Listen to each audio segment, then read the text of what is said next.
Subscribe my animation channel. Buti na lang kahit papaano, may bumibili rin nitong bagong paninda namin. Andito na naman siya. Bibili sana ng may pandagdag kita. May bago pala kayong paninda? Hindi ba halata? Kita mong may bagong display dyan eh. Ito naman, nagtatanong lang eh. Ano pala yung bago niyong paninda, May? Hay, nako Robert.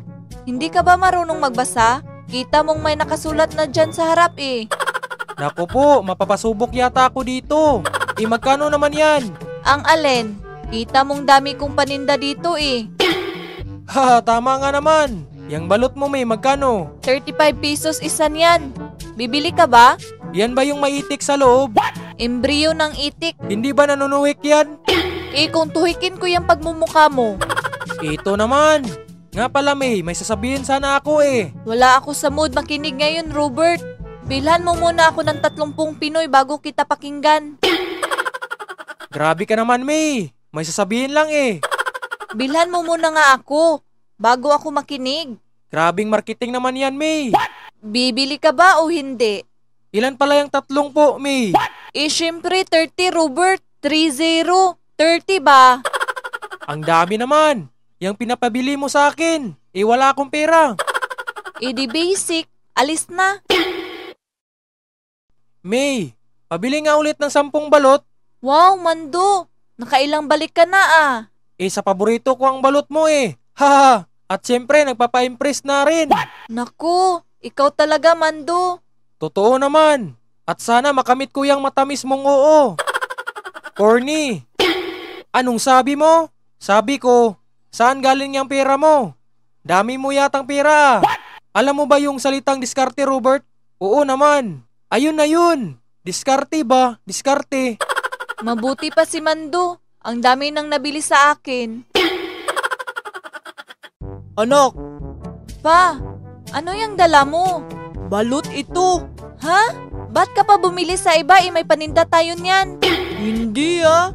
Malas ko nga kasi yung pera para sana sa bagong sapatos mo napalitan itong 10 balot. Ano? Paano nangyari yun? Kanina sa park, habang nagpapahinga ako, nakaidlip ako eh. Kaya ayun, pagkagising ko, may 10 balot na sa gilid ko. Ano? Oh, ilagay mo yan diyan at nang mabinta ulit. Ining, sa iyo ba ito galing? Po, Ining, maawa ka naman sa akin. Baka pwede mong palitan to ng pera. Pambili ko sana ng gamot sa asawa ko. Naku po, sige na Ining please. Mainit pa to. Pwede mo pa to maibalik dyan sa display mo. At parang sa'yo rin galing to eh. Sino ba ang bumili sa'yo ng 10 balot anak? At nang matukoy natin, tayo lang ang nagtitinda nito dito sa ating baryo eh. Mando? Hindi ako ah. Naku, Mando, bakit mo yan nagawa? Pambihira ka talaga, Mando. May, sorry. Talagang mga bata to oh. O anak, palitan mo na lang yang kay madam. Pambihirang Mando.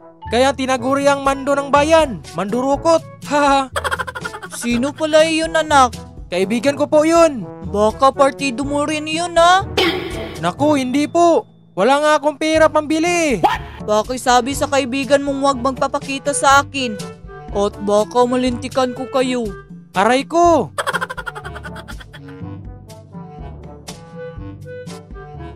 Han, ano yung dala mo?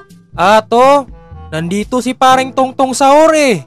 Mag-iinom raw kami. Ano? Di ba may sakit ka?